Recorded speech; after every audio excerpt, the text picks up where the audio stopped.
It is my privilege and joy to introduce to you tonight's keynote speaker. I have been having a fantastic conversation with this young lady, dynamic conversation that we're going to have, so you are all in for a treat to meet and hear from Miss Angel Rich. Let me tell you a little bit about her, and when I say it's a little bit, you'll understand what I mean in a second. Ms. Rich created an algorithm for a stock market to win Goldman Sachs Portfolio Challenge, selling her first marketing plan to Prudential, becoming a founding employee of FINRA, authoring the first ever African-American financial experience study, inventing the top financial literacy product in the world, and named the next Steve Jobs by Forbes at 30.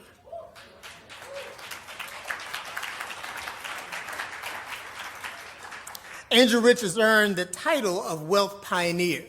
In 2009, Rich became a Global Market Research Analyst for Prudential Financial, where she conducted over 70 financial behavioral studies, including the Obama's Veteran Initiative.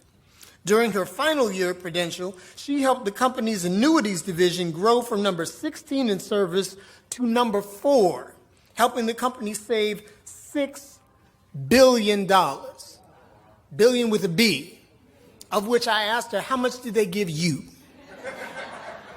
I'll let her give you the answer. It wasn't enough. Rich left Prudential to found the Wealth Factory with a mission to provide equal access to financial literacy to everyone, everywhere via education, technology, games, curriculum, and fintech products. For those who may not know fintech, it's financial and technology combination. If you do anything to automate financial services, that's fintech. That's what she do. In 2017, she released her first financial literacy mobile game to market titled Credit Stacker. Credit Stacker exceeded 200,000 downloads in 60 countries within 2 weeks.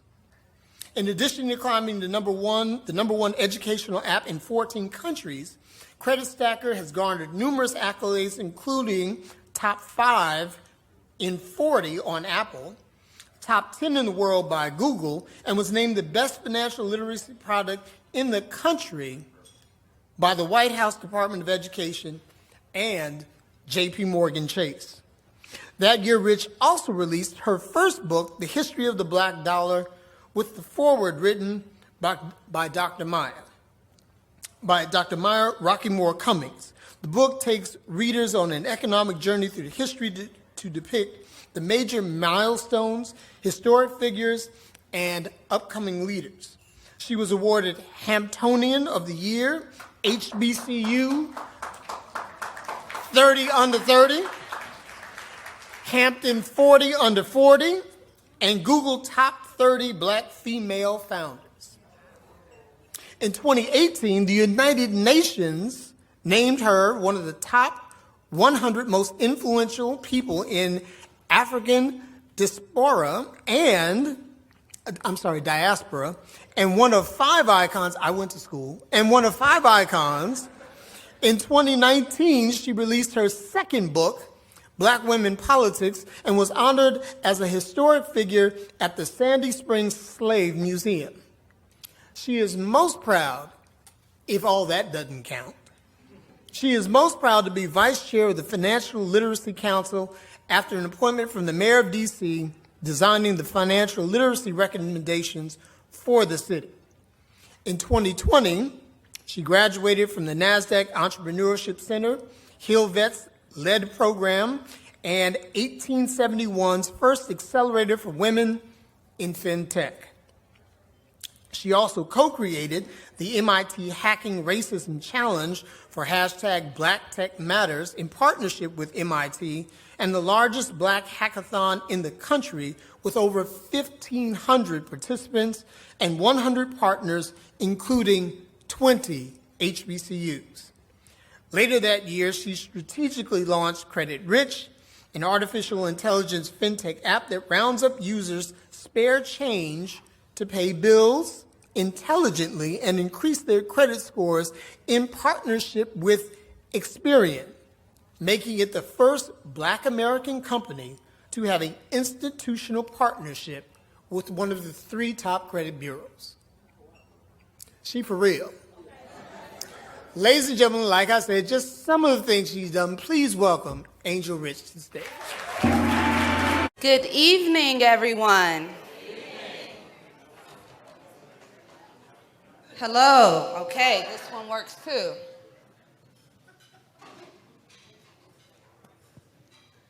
All righty. Hello, 757. I would like to start off by first giving honor to God and the great Hampton University. The real HU is here now. All righty. So also would like to give reference to the elected officials that's here and all of the sponsors, the council members, and of course, Blair. You've worked so diligently on this, and we've been in conversation for so long, and then COVID came along, so it is such an honor to be here with you tonight. So, to kick things off, I would love for everyone to raise their hand if they would like to die broke.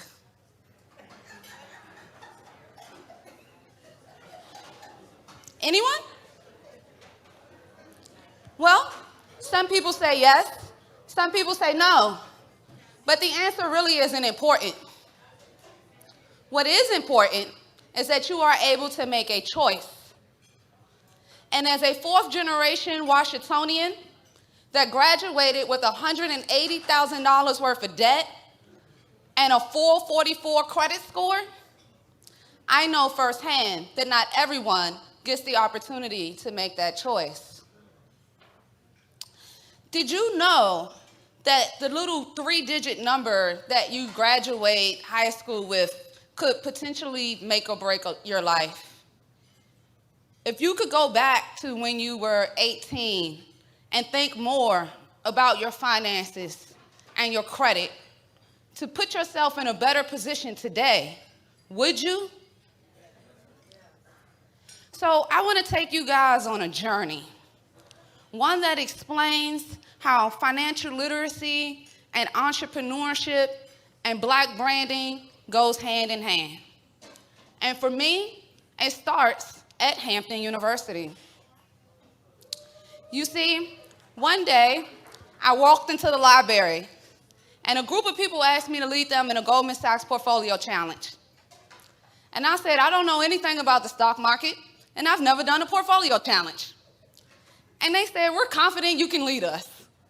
And I said, okay.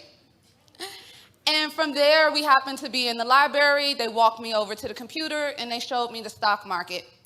I ended up reverse engineering the stock market and coming up with an algorithm for it. We did positive 2% when the market did negative 2%, and this was in 2009. And I asked myself, who would ever figure this out? There needs to be some type of game to allow people to live out their financial life so that when they actually get the money in real life, they know what to do with it and they don't stumble over it. So I'm going to be dropping diamonds as I go along, right? Black diamonds, also known as onyxes. Shout out to any onyx people here from Hampton. I'm Onyx 7. As you are going along in life, God will provide you with a vision. He does not place anything in your heart or mind that you cannot actually achieve. And the saying that says, if you believe it, you can achieve it is true. He does not put dreams in your mind as simple commentary. They are blueprints for your life. And you have to release what I call circumstantial visions. You can't have a vision from God that says that you are going to be a billionaire one day, but then you turn around and tell God that you're from bad news, so you don't know how you're going to get there. You can't have God say that you're going to have more land than your eyes can see, but then you turn around and tell him you've only ever lived in a brick building. You have to release the circumstantial vision so that you can actually transform into your vision. And a lot of that I didn't understand when I first started off. So I received this vision, but I say, nah, I'm way ahead of the market. I can't do that just yet. How am I going to create a financial literacy mobile game? Well, at the time, the only thing education technology was Blackboard. This was 2009, and so gamification didn't even become a word until 2012 when Wharton invented it. And then it wasn't until 2014 that the financial literacy standards started to come out for people to actually care about financial literacy. So I was way ahead of the market, but I still had the vision.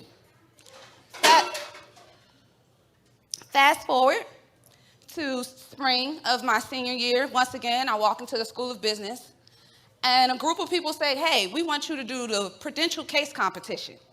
And I say, oh, I already won Goldman Sachs. I don't need to do any more competitions. And they say, oh, Angel, this is life insurance and it's marketing. Now, here's another diamond. My whole family sells life insurance. If anybody has grown up or been in any family businesses, it tends to be expected for you to continue on that family business. And on one end, I definitely encourage people, if there is a great foundation and that's something that you're interested in, definitely continue that generational wealth in your family business. In my case, my family had went from being government workers to life insurance agents, and they were making pretty good money. But I decided I wanted to own a life insurance company. And I released the circumstantial vision that my family had put on me to achieve this. You see, I'm the first person in my family to graduate from college. And when I wanted to go to college, I was told it was unnecessary, that I was just gonna sell life insurance like everyone else. I tried to join the military, and the sergeant called my house, and my mother cursed him out. And then she came to me and said, and I used to be 100 pounds bigger. So she came to me and she said, if you are willing to join the military to go to college, I'm going to figure out how to pay for it for you. And so that was how I actually ended up being able to go. And then she asked me why I wanted to go. And I said I wanted to own a life insurance company. And, you know, forgive my language, but she basically said, oh, those Caucasians will never let you in. And once again, if I had listened to that, instead of having the vision to knock down any doors or any barriers that might be in my way, I would still be in DC, would not have went to Hampton University, and would not be on this stage speaking to you today. So that's why it's uberly important that I'm now in my senior year at Hampton, walking in, and they're asking me to do this Prudential case competition. Not only did I do the competition, but we ended up winning first place. And we won $15,000, which still hangs in Hampton University School of Business right now. But even more than that, we came up with a groundbreaking idea of marketing life insurance and financial services products online as well as to youth. They told me that people would never buy life insurance or financial services online, and why focus on youth? Because only old people cared about retirement and finances. So the first time I was in Forbes was actually when I was 22 for winning this competition. We then sold it to Prudential, and I was able to pick any job I wanted to at the top life insurance company in the world. So I selected to become a Global Market Research Analyst because to this day, it's extremely hard to get into the Global Market Research department of any life insurance company or financial services company, let alone as a young black girl. So that was a huge feat for me to be able to do that. And one of my goals from day one was accomplishing the African American Financial Experience Study. Because you see, I had a vision since I was a child to help break down the barriers for the African American community.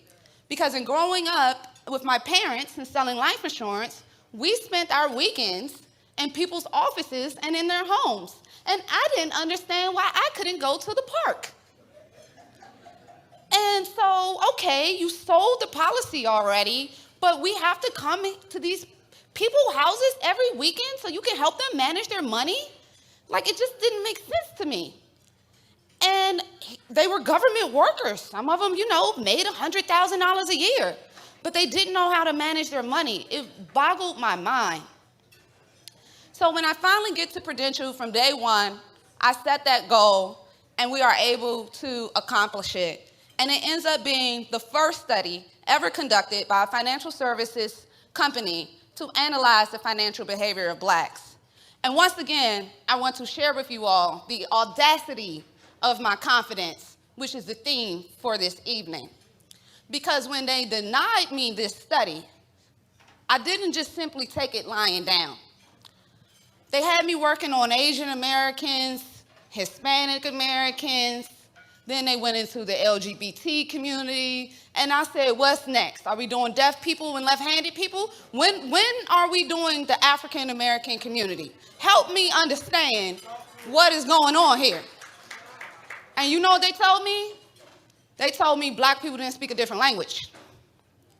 I said, oh, okay.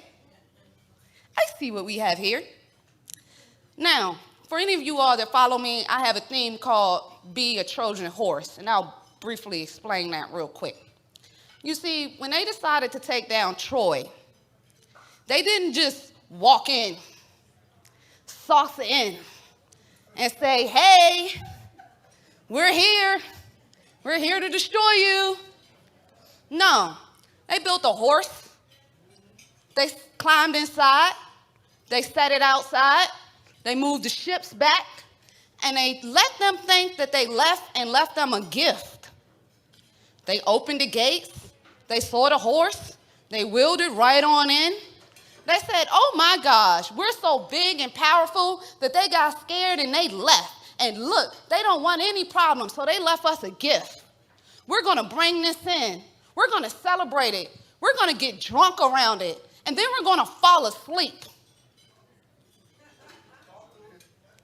By the time they woke up from their slumber, Troy was already in flames. You see, because when I destroy you, I want to make sure I burn your entire city down. I want to make sure that they write books about how I destroyed you. I want to make sure that people visit from other countries to come see the museum about how I destroyed you. So I in no way am going to let my left hand know what the right hand is doing. I'm going to keep that to my chest. So when I heard that black people didn't speak a different language, I went on a mission. And I gathered up 30 mentors because, they had to teach the little black girl, right? So I used that to my advantage, the power of underestimation. Let people talk about you right in front of your face. Oftentimes, we're in such a rush to prove our knowledge and prove who we are. Let them talk about you and use all of that to your advantage. And then you could throw it right back at them. I'm just reiterating what you said when you thought I was an idiot and wasn't listening. It's as simple as that. So I went around, I gathered up these 30 mentors, and every single day on my lunch break, I would go see one of the different mentors. I would go ask them their life story. Oh, please teach me, wise one. And then at the end of the meeting, I would bring up some question that I had as to why the African American study was not getting done. And each time, I would take whatever the response of the last mentor said, I would go to the next meeting, and then I would add on to that question as to what they said. And then slowly, I broke down every single barrier. Till it got all the way to, they had me meet with this guy, and he was Hispanic, but you wouldn't know he was Hispanic. And it was still this question of, black people don't speak a different language. And I said, allow me to share something with you. I was raised by my great-grandmother. My great-grandmother was raised by a slave.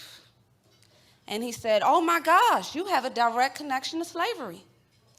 I said, yes. And don't let me shock you, but most black people do.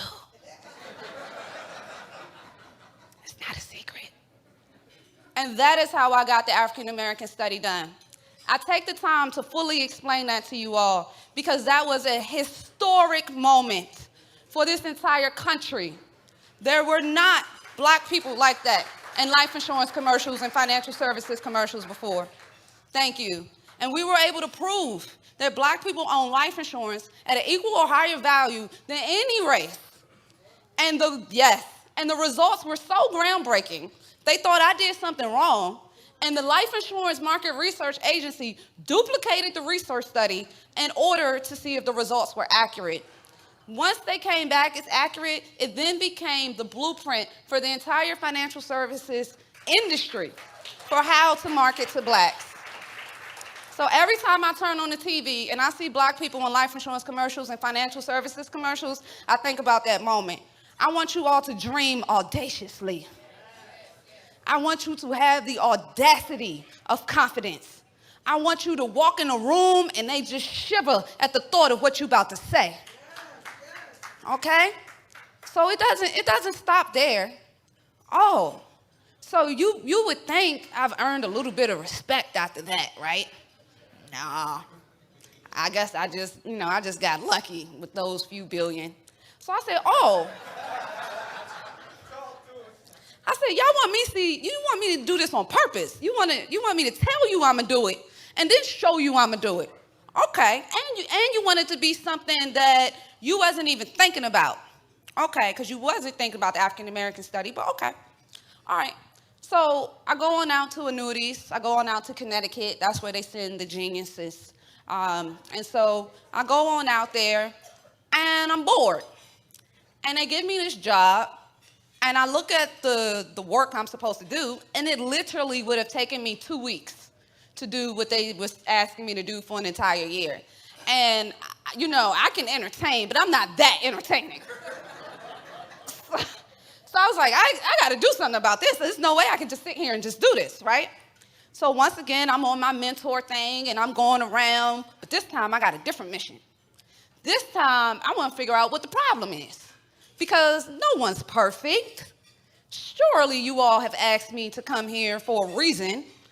And it was the first satellite research office. I started with a blank sheet of paper on the wall, and I designed the entire department.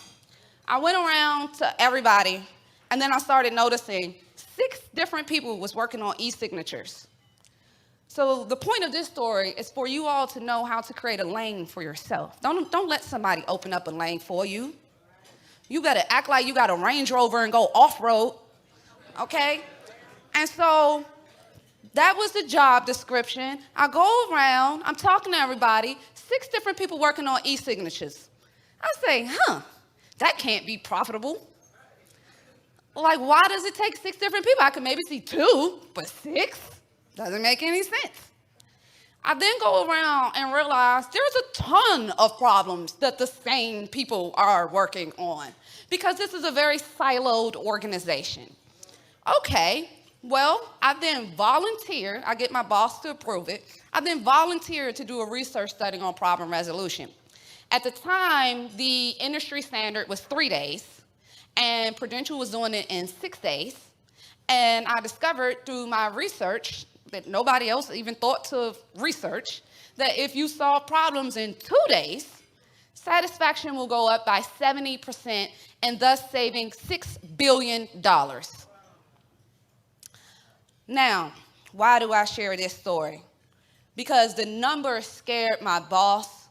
She told me to put the paper away and go back to that job description that she had originally gave me. Right? And I said, I just showed you $6 billion. Now, what did I say before? Every boss has a boss. Okay? Every boss has a boss.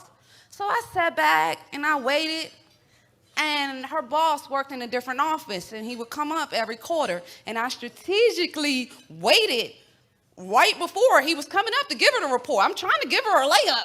Like, here you go. Here's your promotion. But no, she was too scared. So y'all know what I did? Okay. So I knew that she normally came in at 8. And I knew that he normally came in at 7:30. So I was there at 7. And I taped the report to my wall. I'm going to repeat that again. I printed off the report, and then I taped it to my wall. So he comes in, he reads the report. I highlighted the $6 billion. He comes in, oh, and I left a copy on the side of my desk for him. He comes in, sees it, picks the copy up, and he says, if this can save us $6 billion, why isn't it on the desk of every executive in the company? And I said, I don't know, ask her.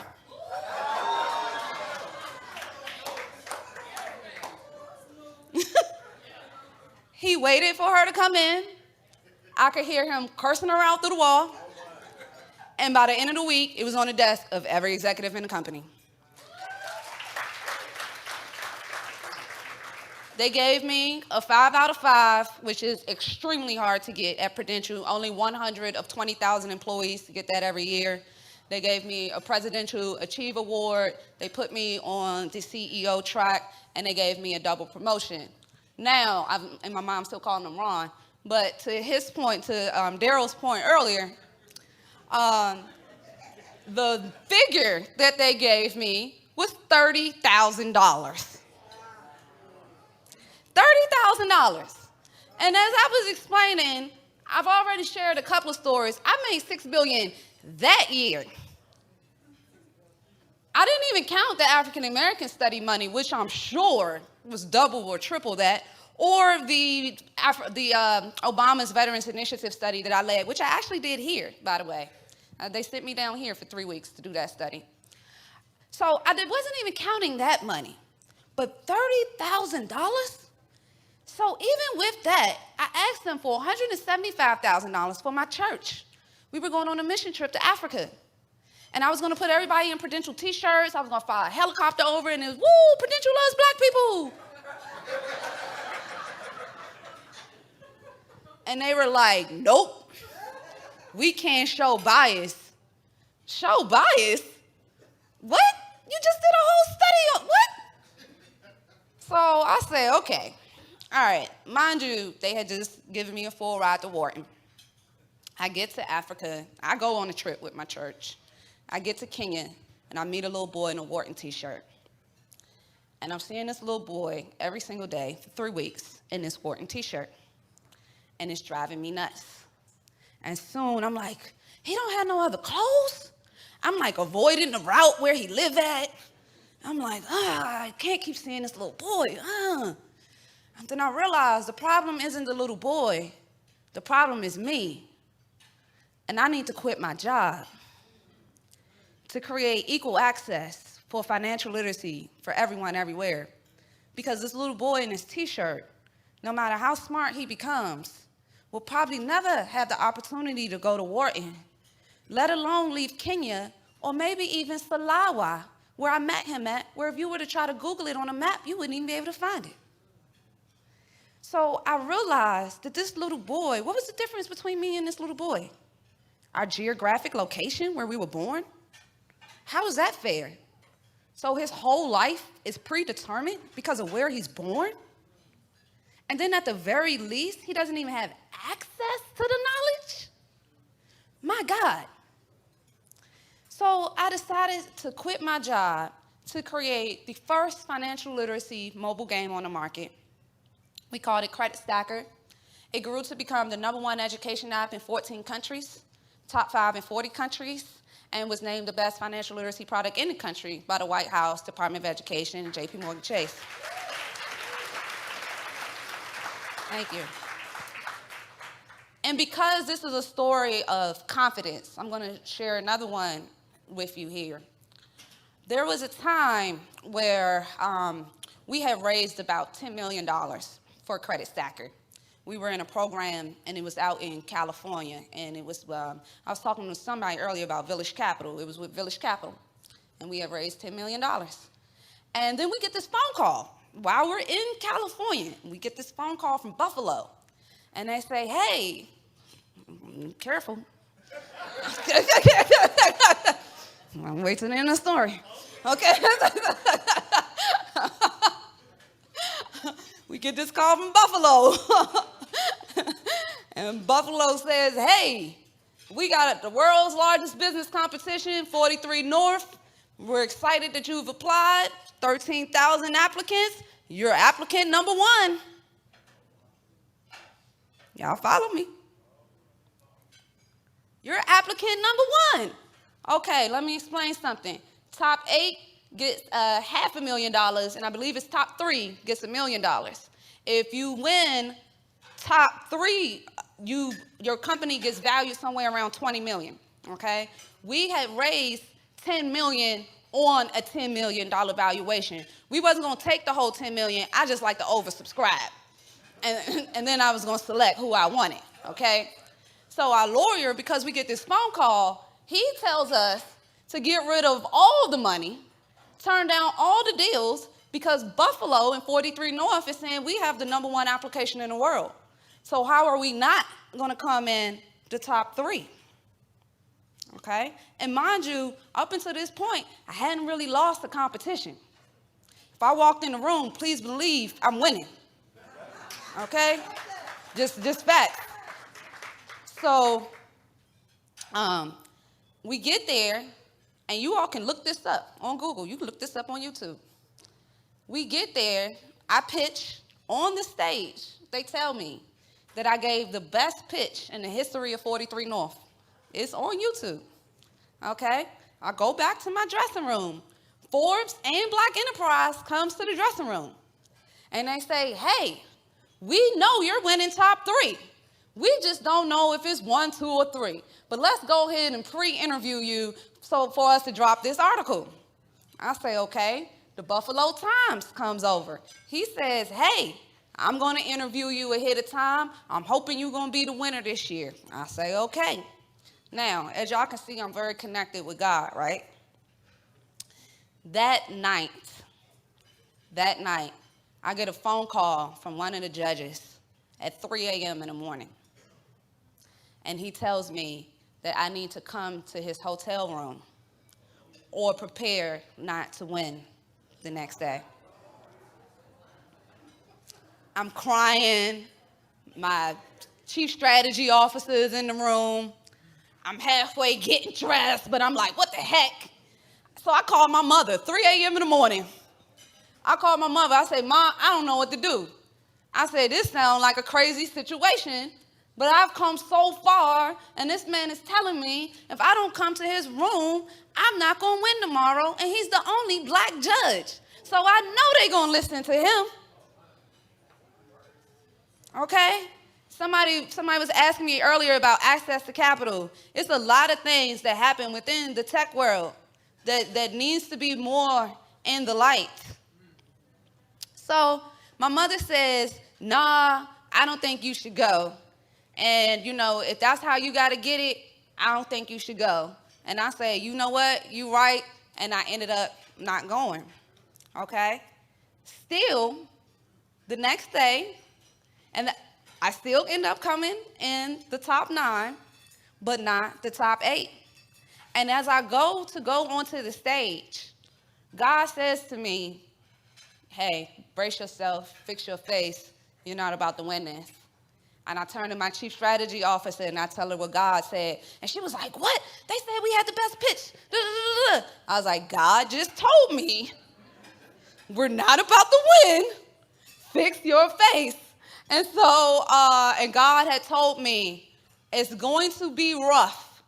You're about to go through a very rough period, but I promise it's going to be greater on the other side. Okay? That was the message I received.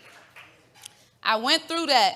My lawyer at the end ended up going over to Buffalo, yelled at everybody. The mayor of Buffalo came over and apologized to me on behalf of 43 North. This is how crazy of a situation it was. At the end, a white girl, came to my dressing room, bright red. She was like, I'm sick of this. I was like, what you sick like, no woman has ever come in the top 8 in the history of 43 North. I was like, what? She was like, yeah, we were all sitting in the back and we were rooting for you. And the next day, the Buffalo Times wrote an article about how no woman had come in the top 8. Okay, where am I going with this? All right, so that was 2016, okay? Fast forward to 2017, and I win top 30 Black female founders by Google. And then I get named the next Steve Jobs by Forbes magazine.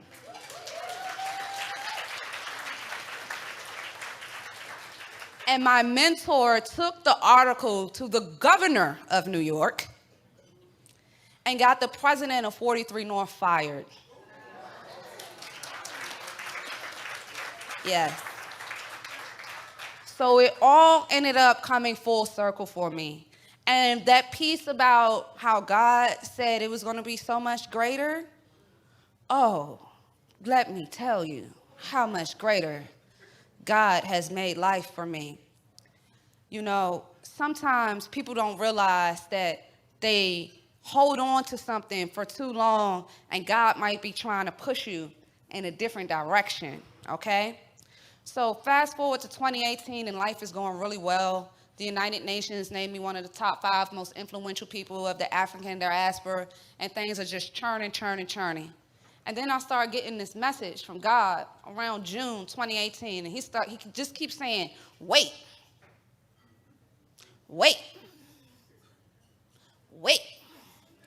And I'm like, what I'm waiting on, Lord?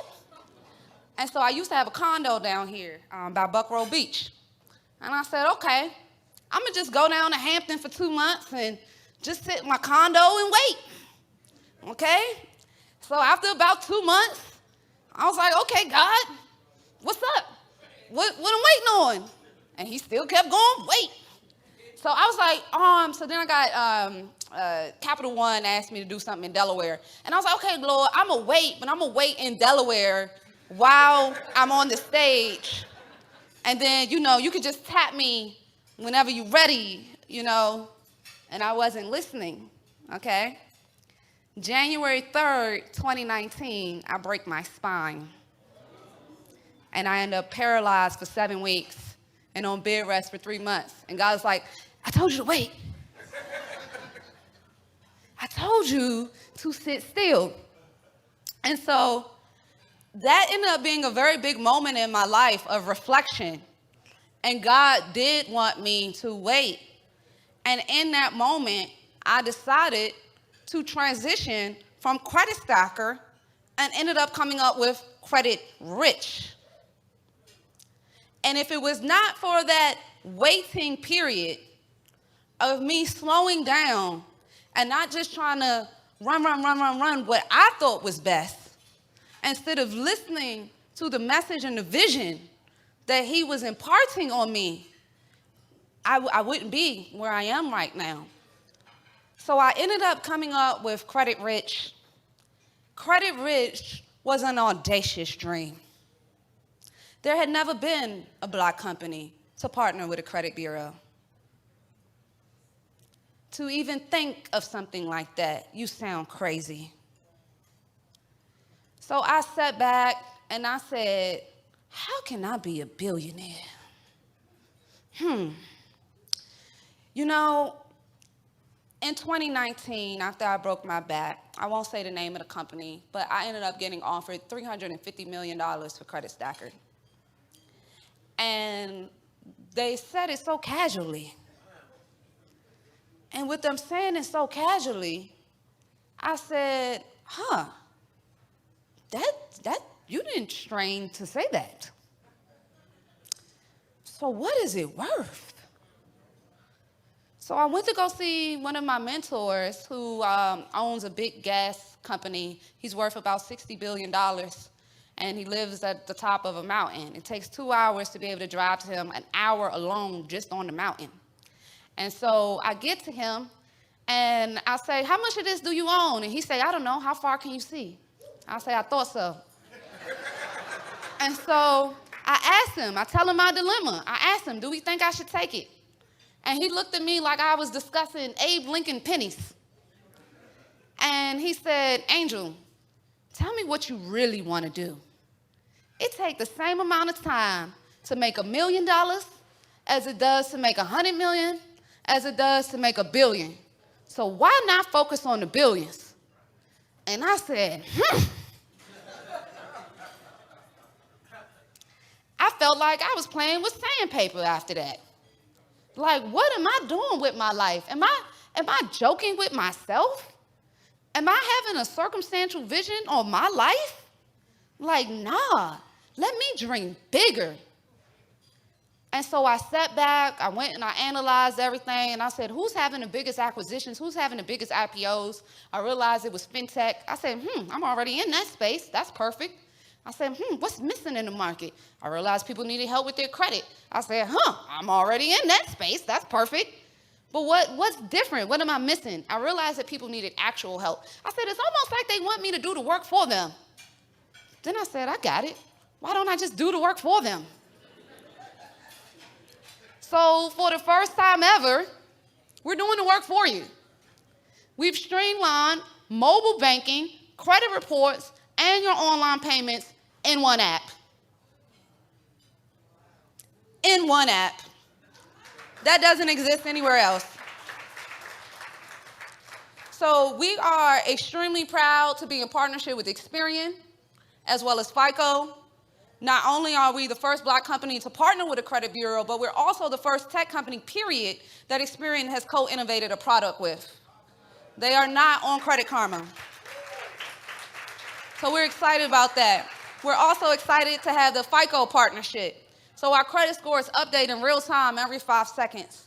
This is extremely important because I'm sure many of you have incurred inquiries in the past from checking your credit score. Well, with us, you are able to check it every 30 days without penalty. And it's your real, actual score. We've also created our own credit report, so you don't have to guess to be able to interpret it, to be able to figure out what's going on with it. We've also created a feature where if you want to help Blair's nephews and nieces out, I'm just making this up, you're able to give them your spare change to help them, go to Hampton University. So all of these various different things help to continue to go along the way. And then on top of that, we're integrating Credit Stacker into it. And then we also have the Wealthy Life Financial Literacy Curriculum that goes from birth to retirement with 12 interactive modules that we've also turned into what we call GEMS, granular education modules. There are these 10-minute segments of financial education to help you transform your skills. So by the time you have the entertainment from Credit Stacker and the actual functionality from Credit Rich and the knowledge from Wealthy Life, it is impossible for you not to have the proper financial education to truly take hold of your life and to be able to transform your life. Thank you. So that is what we are on a mission to do. And I would be remiss if I did not also talk about history of the Black dollar. So another diamond I'm going to drop here. As I was going through my struggle and I got turned down by 43 North, 1 month before I got named the next Steve Jobs, I released my book, History of the Black Dollar, because I refused to take the conversation of lack of access to capital laying down. I don't know how many of you know, to this day, there's less than 100 Black women to raise over $1 million for tech companies. The figure is 0.02%. I'm blessed to be number 37, but it wasn't always that time. So I created History of the Black Dollar because I realized that our economic history was neglected from our history pages. You know, how many people know that Booker T. Washington wrote a book called Negroes in Business in 1907? One hand. 2 hands. Now I'm going to ask you to raise your hand if you read the Diary of Anne Frank. Oh, a lot more hands, right?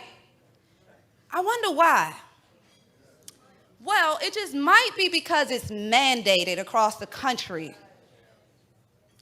Now tell me the book of a child slave or of the Jim Crow era that is mandated. Oh, there isn't one. So when I'm speaking at Harvard University School of Education, and I'm asking people to raise your hand if you know that the Industrial Revolution was paid for by cotton off of the back of free slaves because they were receiving it for free and they were able to sell cotton at a higher quality than the rest of the country. And Harvard School of Education is unaware of that? How can we be on the same page as a country if we are not reading from the same book? And I truly believe the Holocaust Museum was my favorite museum growing up. I used to go to it every year. And in 2016, when there was the only, I'm a little young, so the only sort of Jewish uprising that I've seen in my lifetime was in 2016. And so I saw everybody corralling around the Jewish community. And I said, this is so interesting. Like, why is it that everybody is quick to help the Jewish community for something that happened 4 years in another country, but not something that happened 400 years in our country? It confused me. And I believe it is because of the Diary of Anne Frank.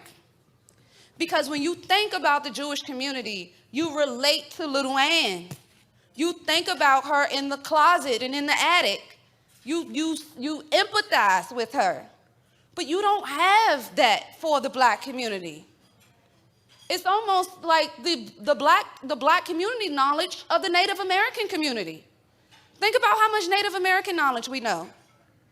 So if we're not reading from the same book, if we're not all being educated about the same subject, I promise you, it's not all racism. There is a level of education that needs to happen for us to be able to have financial agriculture, for us to be able to come together. So I see this history book as an imperative, not just to the black community, but to the American community, so that we can all come together and understand our economic history as a united front. Yes. So to all the schools and elected officials that's out here, I hope you guys are truly hearing this. And I already know, I was on the board of 1619, so I already know that the state of Virginia is very interested in history of the black dollar. And I believe that that is how we are going to be able to close a lot of the wealth gap. We simply have to be able to come together in understanding of what we need to do as a united front for the black dollar and for America economy in general. Last but not least, I would like you all to think to yourself, if you had all the money in the world, if you had your house, you had your kids, you had everything you could possibly want in life, what would you then go do for free? You don't got to answer out loud, but I want you to think about that to yourself. Because while you're sitting right here in whatever position that you're sitting in, I want you to make the audacious goal to go accomplish your dream, to go out there and decide how you want your story to end.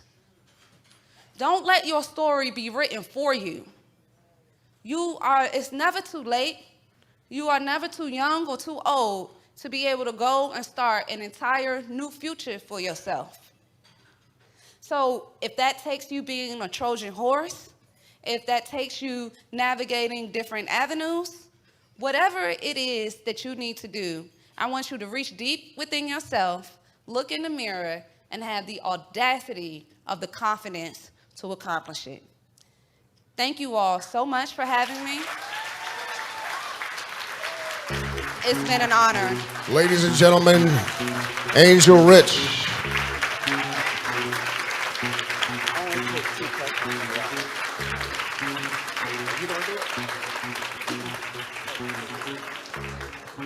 Okay. All right. So what we're going to do right now is give everyone in the audience an opportunity to ask Ms. Rich a question. If you have one, raise your hand. I'll come to your table and you can ask a question. Anybody? Looking for the first hand. You know it takes one person to break the ice. In the back left. In the back left. Okay.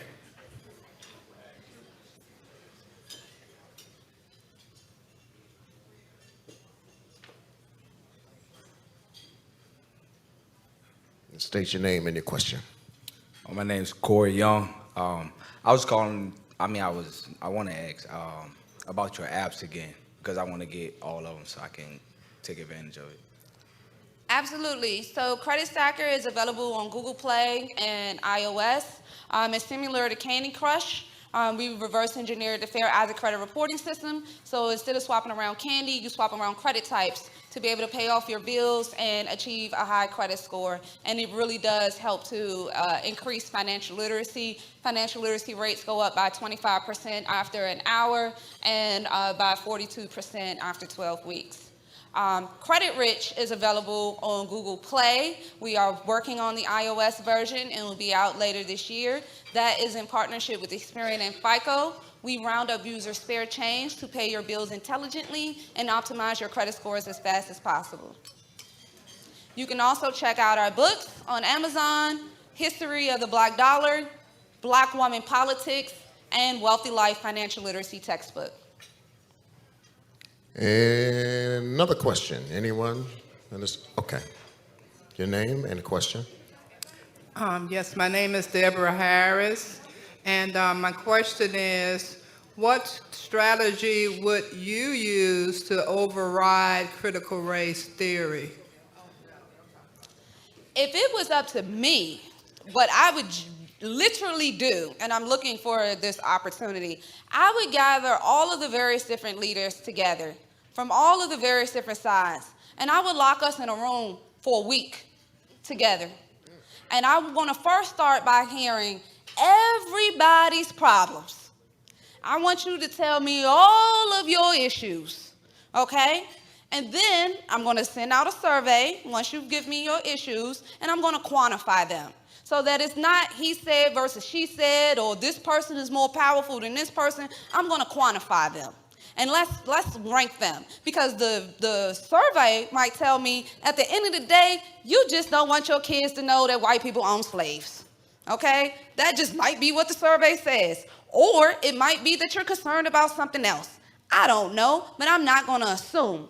So from there, I'm then going to come up with, okay, what can we agree on? What are the topics that we can agree should be taught? And then from there, we need to dive into the breadth and the depth of those specific subjects and saying, okay, we can go here with this or we can go here with that. Then I'm going to outline that. Then we're going to take a step back, and then we're going to meet with just the black constituents, the black representatives, not necessarily what I call the new woke or the hoteps, but, you know, just the black constituents, okay? And let's throw some civil rights leaders in there as well, because we need them too, okay? Then we're going to go to them with the plan that we've come up with, and we're going to say, are we missing anything? Are there any gaps that's in here that needs to be included? We're going to hear what they have to say. We're going to have them rank how important are the things that's missing. Then we're going to go back to the other group and say, hey, the black constituents feel real strongly about this. That's where we're going to spend our time debating and fighting. But at least we have gotten to a good 80% mark of where the content needs to be. From there, we can have some very factual discussions about that 20% that might be in that gray area that they might not want to put in. Maybe we end up agreeing to a good 10% of it with the contingency plan that with more knowledge included, we will continue to include that. And by the way, obviously I spent a lot of time thinking about this, right? When I wrote History of the Black Dollar, just so that everybody knows, I didn't just decide to wake up and write it. I was actually going through a period where I didn't have much money. I didn't have any electricity at all. And I started rereading Black history books by candlelight and by the street light that was coming in through my window. And as I was reading the books and all these conversations were happening, I realized, okay, some people got a point here. I can't find an actual Black history book. There were a lot of autobiographies. There were a lot of thought pieces. There were Black history books that were written by non-Black people, but I couldn't find an actual Black history book that went from beginning to end and included everything. So I wrote it.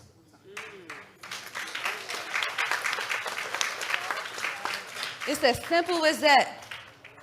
And then we launched it with the Congressional Black Caucus with Dr. Maya Rockeymoore Cummings. So it's currently taught, one more thing I'll say, it's currently taught in schools and in HBCUs, as well as it's available in libraries. And you all know how rough the state of Illinois can be. I forgot Martin Luther King's quote, but it said something like, "I've never been to a more segregated place until I came to the city of Chicago." Something like that, right? So I had a good friend that was in Chicago, and she asked Chicago to put it in their library. And they turned their nose up and was like, no. And she was like, "I'm going on a trip. When I come back, I expect to see this book in the library." I was like, "Okay, gangster."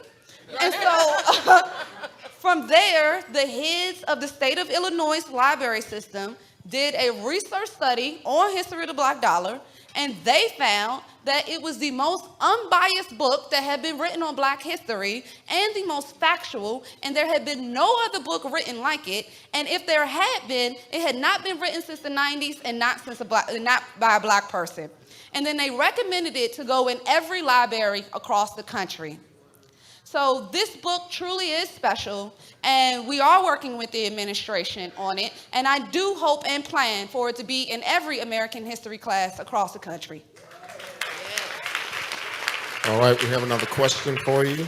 Please state your name and your question, and I'll get to you next. Okay, hello. My name is Sabrina. I'm 13 years old, and I also have a business here, so I'm glad to be here, and I'm glad to take in all this. Taking all this wisdom. My question is, well, I have two really, but was there multiple business ideas that you had, and then how did you come up with that decision that I wanted to be in finance, and what age was it really? I love your question, young lady. So I'm gonna give it to you in bullet points. Okay, first, I started my first company when I was 10 years old. And so I started by making greeting cards for my, 13? No, 11. I was 11.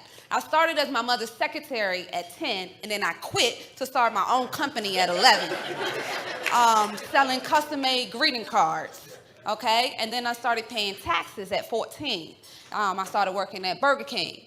And the reason, I'm telling you this for a reason. I purposely started working at any job that would let me work as young as possible so that I could get as much business experience as possible. So I didn't want to learn how to make fries. I wanted to learn how to run Burger King. So I would get close to the managers, and I would ask them for their manager manuals. I would ask them about what schools they went to, and I would study everything that it took to be a manager at the different jobs that I worked at. So I did Burger King, Wendy's, Finish Line, ADT, alarm systems, anything and everything. If they was hiring, I went and worked for them. Okay, then I grit my teeth on fundraising, because you learn a lot about sales and marketing through fundraising. So all those community organizations that's at your school, go ahead and join those as well. Then also being in leadership goes a long way. We got a saying at Hampton, if you're not the president or VP, don't even put it on your resume, okay? So it's like you want to aim to, aim to try to be the leader of the organization as well, so you can get a lot of leadership experience. Now, to your other part of your question, yes, I come up with 1 million ideas a minute. A minute, okay? I came up with one the other day as we was driving here that I'm probably actually going to end up doing. And how I decide what to do is based on a couple of things, and this goes for everybody. And I'll give it to you in quick bullet points. Number one, is the problem big enough?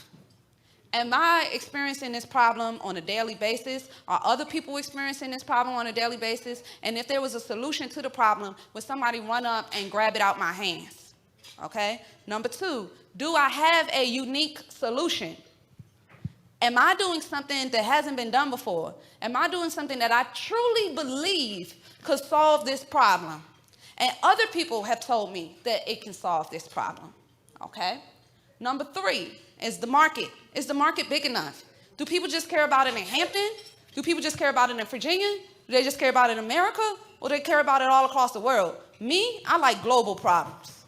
If I'm gonna spend my time on something, I wanna change the world while I do it, okay? Then after that, it's your team. Now, you can start off by yourself, but this is advice I give to everybody. One of the mistakes I made was thinking I could do everything myself. And, you know, especially as black women, we can do a lot, but we can't do everything. And mansplaining is real. So you can spend years of your time trying to recreate the man mode, or you could just put a man right there and make your money faster, okay? And I would not have given this advice 5 years ago, but now that I'm on the other side, look, you can do it if you want to, okay? But I'm just giving you advice. It goes a little bit smoother if you have a man talking to a man. I'm not saying it's impossible, but I'm just saying put yourself in position, okay? Now, that's your team. So you want to make sure you have a good team. Me, I like making sure that I'm surrounded by intelligent people. I don't really care what your background is necessarily, as long as you are intelligent. Let me know that you are intelligent, okay? And then last but not least, what I call a BAM. What is your BAM? You know, my original BAM was that we were backed by the office of Michelle Obama. So that was the first thing I was able to start being able to drop the mic on. So, you know, you want to like start getting some type of BAM where you're able to give your pitch and then it's like BAM. If you have that kind of combination, then you are on to something. And then last but not least, what I started with, I like to make billions. That's my mindset now. And when you have that mindset, I promise you, it's just mindset. You got to change your mind from focusing on 1 billion or 10 billion, you know, from focusing on 500,000 or just trying to get 1 million. You got to tell yourself you are going to be a billionaire. And the moment that I changed my mind into that, it has started to come to fruition. This past week, we raised our company valuation to $150 million. And I still own 70% of the company. So, dream as big as possible. Surround yourself with intelligent people. Get great mentors. And focus on something that you are passionate about, that you believe can change the world, that you have a unique solution for. All right. Thank you. So I know we have to get to the award ceremony, but I want to take maybe about 2 more questions, and you have one, your name and your question, please. My name is Kenya. You pretty much answered all the other questions that I had. So my only other question is, girl, can we be friends? I'm very open on Facebook. Blair will tell you. Yeah, so feel free to connect. Okay, your Next name and question, please. Good evening. You talking to you earlier. My name is Antoine Hines. I'm the president of Veterans Homefront. I'm a president. Okay. So, but what I want to ask you is, we talked about black economics, and we talk about changing and closing the wealth gap. What would be your strategies for the room right here, these black people right here? How could we close the wealth gap? Yes, first and foremost, by spending money with each other, okay? I'm sure there's some type of database, but when you go to buy something, if you're going to buy a t-shirt, if you have to have a speaker, whatever it is, you know, connecting with Blair or wherever the database is, or just connecting with people in the room and sharing that information, and that being the first place that you go to spend money at.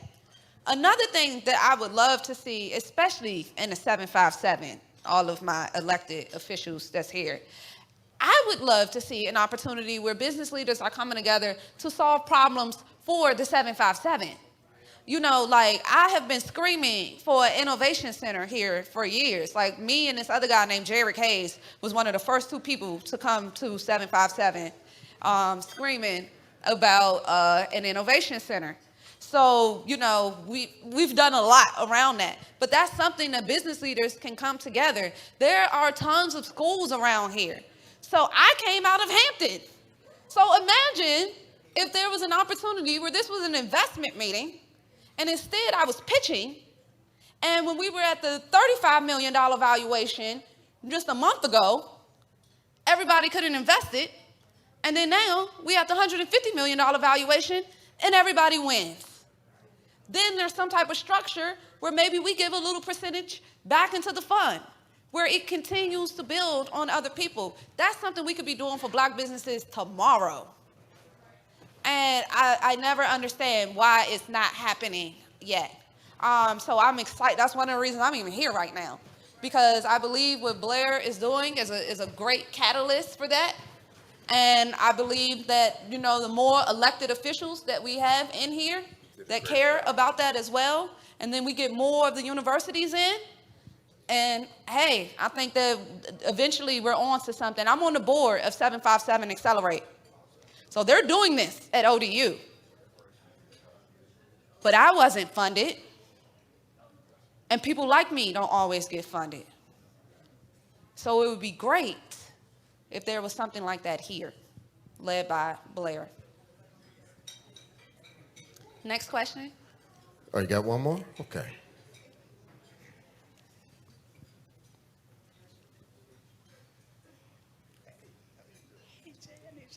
Hi, I'm Sharon Scott. I'm councilwoman from the North District of the City of Newport News. It's good to Okay. meet you. Nice to meet you too. First, I want to know if you could be my mentor. I don't have a mentor younger than me, but I would like to have you as my mentor. But my important question is, since you said you like global problems, what would you suggest if Mr. Biden came here today, the president, and said, how do I resolve the problem of economic disparity among Americans, especially the Black community? Wow. Well, fortunately, I have been working with that for about 2 or 3 years now. So I know he does care. I was there earlier this year in Tulsa for the Black Wall Street, and that was very nice as well. And he gave a very nice speech that was his speech. So we were quite proud of his speech. And we do believe that he does care about reparations and believes that reparations should be something that is issued. I think that, being from I'm fourth generation Capitol Hill, so I own a PAC as well. And so I believe that it is a matter of kind of both sides being able to have a conversation. And again, I hate to beat a dead horse, but I truly believe that the economic conversation is missing on both sides. And they don't understand things that they've contributed or how it impacts present day Black America. And I think having a explanation, because I'm trying to be very careful with my words, as y'all see here. I think having a conversation on both sides where we can come to terms and agree with what has happened and what needs to happen. I believe that the president understands that very much so. But I think he has to represent an entire country. And he's been trying to do a good job of doing that. And I will say, yes, we can be peer mentors. One of my good friends is Marcia Dyson, wife of Michael Eric Dyson. So we are peer mentors. She teaches me stuff, I teach her stuff, and we love it. Yeah. Okay, we have one more question, I think, right back here. Thank you. Hi, everyone. First, I want to say thank you for being here. Everyone here, I've never been in a setting like this, and I am so honored. My name is Kiara Smith. I'm actually an artist out here, and I really value religion and God. And you mentioned something that was very important to me that I wanted to see if you would elaborate on. You mentioned that it's not too late to change your path, and then also in relation to waiting on God. How important would you say that God is in each individual step that you've been making in your life? Wow. First of all, love the question. Thank you. My fiance Carl Hill would tell you it's extremely important. I sat there and prayed when they brought the food out, but not for grace. I did a whole prayer, and so I am. Blair would tell you. She asked me yesterday what I was going to talk about. I said, "Girl, I just say a prayer to God and get on the stage." Okay, and it's true. It's true, because I did not get a chance to meet every soul in the building, but God did. So I allow him to guide my words. I don't even know what I'm going to say when I get up here. And I'm a vessel for the Lord.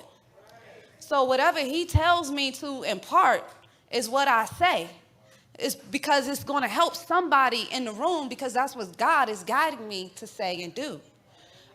When I turned down the $350 million, God didn't tell me to take it. God told me to get my purse and leave. Okay? So it's something I did recently that y'all will see on TV coming up soon. And then I stood right there like I was Daniel in the lion's den. Looked them straight in the eyes. So, Whitney Houston said it takes a lot of faith in God to have confidence in yourself. So every time when I'm talking about the audacity of confidence, I'm really talking about faith. I'm really talking about having enough faith in yourself to trust in the vision that God gave you. And they say when he knocks on the door, you're supposed to answer it. And when I went to my great-grandmother originally, who's passed now, when she was a saint, and I told her the vision that God gave me and told me to quit my job and all this and that, and I was crying tears because I couldn't sit still at work. God just wouldn't even let me sit still. And my great-grandmother said, "What make you think you have a choice? It's written." And I just fell out on the floor and cried for another 3 hours and got up and realized this was my life. I did not have a choice. This is what I was going to be doing with my life as a vessel for God. And mind you, my life started with a vision from God. I received a vision from God when I was 6 years old, sitting on my great-grandmother's steps. And my whole life was told to me. And so everything I've done has not been for me or even my own path or destiny. It's been what God told me was going to happen. And every time it's so unbelievable, the vision that he showed me. But everything has come to pass. Everything has come to pass. And so they say he might not come when you want him, but he's always on time. Ladies and gentlemen, Angel Rich.